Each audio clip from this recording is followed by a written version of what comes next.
홈플러스 관련 논란과 의혹이 꼬리를 물고 이어지고 있습니다. 회생 신청 며칠 전까지 회사채를 판 것도 석연치 않은 부분입니다. 이 채권 판매 창구였던 증권업계는 법적 대응 방안을 검토하고 있습니다. 황현규 기자입니다. 홈플러스의 채무 중 담보가 없는 건 크게 두 갈래입니다. 납품과 입점 업체에 줄 상거래 채무가 3천억여 원, 각종 채권 형태로 판 금융채무 최대 6천억 원. 이 중 상거래 쪽은 소상공인에게 먼저 갚는 지급 계획을 14일까지 마련하기로 했습니다. 반면 금융채무는 6월쯤 상환 계획이 법원에 제출될 전망입니다.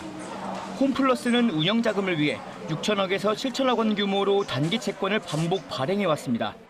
가장 최근 발행된 건 지난달 25일. 사흘 뒤 신용등급이 강등됐고 연휴 직후 기업 회생을 신청했습니다. 영업일로 보면 회생 신청 나흘 전까지 채권을 찍어 판 걸로 보입니다.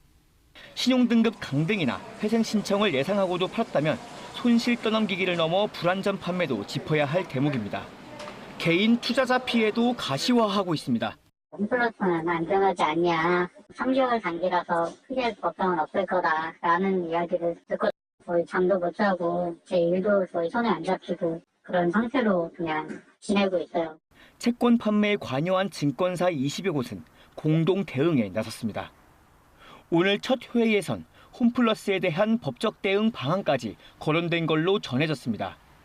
홈플러스는 지난해 매출과 수익이 1년 전보다 개선됐던 터라 신용등급 강등을 전혀 예상 못했다고 해명했습니다. 지난달 25일 발행된 채권에 대해서도 증권사가 발행해 전혀 몰랐다는 입장입니다.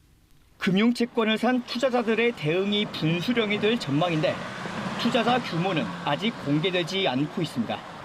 KBS 뉴스 황현규입니다.